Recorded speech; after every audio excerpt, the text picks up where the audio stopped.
بسم اللہ الرحمن الرحیم۔ جنگل کا شیر۔ حضور صلی اللہ علیہ وسلم کا ایک صحابی جن کا نام سفینہ تھا، ایک دفعہ ایک کشتی میں سوار ہوا، اتفاق سے کشتی ٹوٹ گئی۔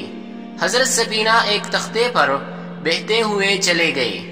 کچھ دیر کے بعد وہ تختہ ایک کنارے پر آ لگا۔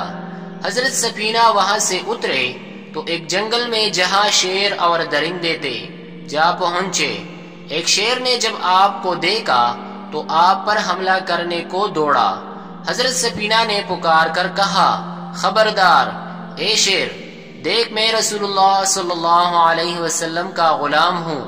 یہ سنتے ہی شیر نے اپنا سر جھکا لیا اور حضرت سفینہ کے پاس پہنچ کر اپنی دم ہلانے لگا اور اپنے اشارے سے حضرت سفینہ کو اپنے پیچھے لگا کر آپ کو ایک ایسے راستے پر لا کر کڑا کر دیا جس پر چل کر حضرت سفینہ صحیح سالم گھر پہنچ گئے۔